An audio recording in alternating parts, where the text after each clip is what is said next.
Hi అండి. బ్లౌజ్‌కి తాళ్ళు కుట్టేటప్పుడు చిన్న చిన్న ముక్కలను అతికి తాడైతే కుట్టవలసి ఉంటుంది. అటువంటప్పుడు తిరగేయడానికి ఇబ్బందిగా ఉంటుంది. కానీ నేను సీపురపులతోటే ఈ తాడుని ఎలా తిరగవేయాలో చెప్తాను. కొన్ని బ్లౌజ్ పీసులకి క్లాత్ అయితే మిగలదు. అటువంటప్పుడు ఇలా చిన్న చిన్న ముక్కలను అయితే అతికి ఒక తాడు కింద తయారు చేసుకోవాల్సి ఉంటుంది. ఈ ముక్కలను కూడా మనం క్రాస్ ముక్కలు తీసుకుంటే తాడు తిరగవేయడానికి అయితే ఈజీగా ఉంటుందండి. నాకు ఈ బ్లౌజ్ పీస్ వచ్చేసి కొద్దిగా చిన్నదిగానే ఉంది. అందుకనేసి మిగిలిన ముక్కల్లో క్రాస్ ముక్కలు అయితే తీసుకుని ఈ విధంగా తాడు అయితే రెడీ చేసుకుంటున్నాను. మనకి ఈ తాడు పొడవు వచ్చేసి మీటర్ ఉండాలండి. అంటే ఇటుపక్క అర మీటర్ అటుపక్క అర మీటర్ ఉండాలన్నమాట. నెక్కకి సెరవైపు తాడునైతే మనం స్టిచ్చింగ్ చేయాలి. కనీసం మీటర్ అన్న పొడవు ఉండేలాగా అయితే చూసుకోవాలన్నమాట. మనం జాయింట్ చేసిన ఈ అతుకులు ఉన్నాయి కదా, ఈ అతుకుల్ని 2 టైమ్స్ అయితే కుట్టి వేసుకోవాలి. ఇలా కుట్టి వేసుకున్న తర్వాత మనకి కొచ్చి ఎక్కువగా ఉంటే తిరగవేసేటప్పుడు ఇబ్బందిగా ఉంటుంది కాబట్టి ఎక్కువ కొచ్చి లేకుండా ఇలా కట్ చేసేసుకోవాలి. తర్వాత మనకి పీస్ అయితే ఇలా రెడీ అవుతుంది కదా, ఈ పీస్ని అయితే మడత పెట్టి మనము కుట్టి వేయాలి. అయితే మనకి జాయింట్ చేసిన అతుకులు ఉన్నాయి కదండి, ఈ అతుకులన్నీ కూడా ఒకవైపుకి మడత వస్తుందన్నమాట. అది ఎలాగో చెప్తాను. మనం ఈ విధంగా రెడీ చేసి పెట్టుకున్న తర్వాత ఈ అతుకులున్న వైపు పైకి వచ్చే విధంగా మనము తాడుని మడత పెట్టాలి. అప్పుడే తిరగవేసిన తర్వాత అతుకులు లోపల వైపుకి వెళ్ళిపోతాయి.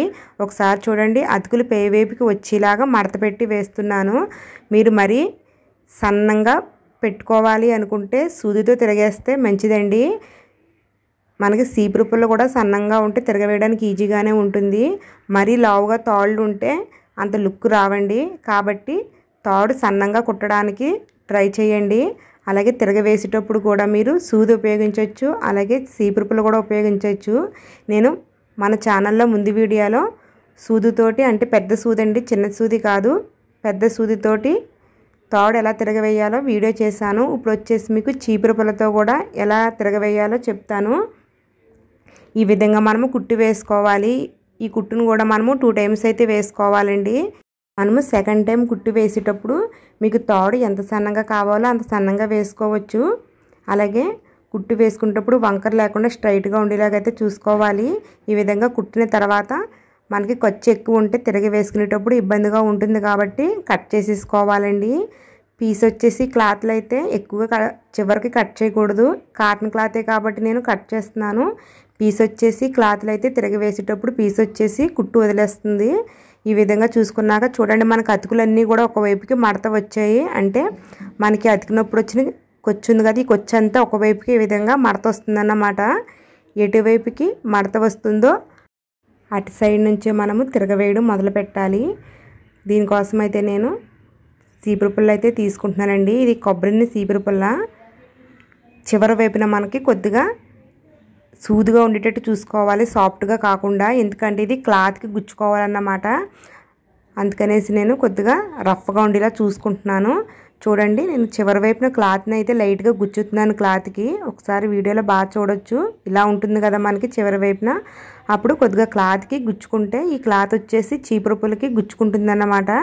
ఆ క్లాత్ని పెట్టి మనము లోపలికి దూర్పుకుంటుంటే తిరగవేయబడుతుంది అన్నమాట. అలాగా కొద్దిగా చూడండి, క్లాత్తో పాటు మనకి సీపురుపుల లోపలికి వెళ్తుందన్నమాట. అంటే చివరున్న క్లాత్ని పట్టుకుని గుచ్చుకుని ఉంటుంది కదా, అది పట్టుకుని అలా లోపల వైపుకి వెళుతుంది. ఈ విధంగా తిరగవేసేటప్పుడు మనకి కుచ్చిళ్ళలాగైతే వస్తూ ఉంటాయి. ఒకసారి చూడొచ్చు మీరు. మీకు క్లాత్ని వదిలేస్తే ఉట్టి సీపురుపుల్ల ఒకటే వస్తుంది, అది కూడా మీకు తెలిసిపోతుంది. క్లాత్ని వదలకపోతే మనకి క్లాత్తో పాటు కొద్దిగా థిక్గా వెళ్తుందన్నమాట. మీకు అది తిరగవేసేటప్పుడు తెలిసిపోతుంది. చూసారు కదా, ఈ విధంగా తిరగవేసుకోవాలి. ఈ విధంగా తిరగవేసేటప్పుడు కుచ్చులు వస్తాయి కదా, ఇలాగా ఈ కుచ్చుల్ని ఎప్పటికప్పుడు క్లియర్ చేసుకోవాలి. లేకపోతే ఇక్కడ జాముడిపోతాయి అన్నమాట. కొద్దిగా తిరగవేసుకున్నాక కుచ్చిలాగా వస్తే ఎప్పటికప్పుడు ఈ విధంగా వాటిని తిరగవేసేసుకోవాలి. అప్పుడే మీకు తాడు తిరగవేసేటప్పుడు ఈజీగా వస్తుందండి. అలాగే మనకి జాయింట్ల దగ్గర కొద్దిగా ఇబ్బంది పడుతుంది. అయినా సరే మీరు చాలా నీట్గా అయితే జాయింట్ చేయాలి. మీరు కనుక గట్టిగా ఫోర్స్ చేస్తే చీపురుపుల్ల క్లాత్లు ఇరిగిపోయి అవకాశం ఉంది కాబట్టి కొద్దిగా స్లోగా నీట్గా తిరగవేసుకోవాలి. ఇది కాటన్ క్లాత్ కాబట్టి ఇంకా ఇంత టైం పడుతుంది, కానీ అదే సిల్క్ క్లాత్ అయితే ఇంకా చాలా ఈజీగా అయితే అయిపోతుంది అన్నమాట. తాడు కూడా చూసారా చాలా సన్నంగా అయితే వస్తుంది. మనకి పైకి వచ్చేటప్పటికి సీపురుపుల్ల అయితే తీసేసుకోవచ్చు. తర్వాత తాడు ఉంటుంది కదా, తాడుని బట్టి అయితే ఈ విధంగా తిరగవేసేసుకోవచ్చు అన్నమాట అండి. నేను టైలరింగ్ చాలామందికి నేర్పాను. వాళ్ళైతే పాతకాలం టైప్లో అయితే ఒకటి చెప్పారు నేను నేర్పిన వాళ్ళు, నాకు ఇప్పటికీ ఆ విషయం గుర్తుకొచ్చి నవ్వు వస్తుందండి. వాళ్ళు అది కోడిని కోసుకుంటారు కదా, పేగిలు తిరగవేస్తాం అలాగే తిరగవేయాలి కదా అనేవారండి. అలాగా ఒకవేళ మీకు ఐడియా ఉంటే ఇంచుమించుగా అలాగా కడుపులో పేగిలు తిరగేస్తారు కదా కోళ్ళకి, ఆ విధంగానే తిరగవేస్తే సరిపోతుంది.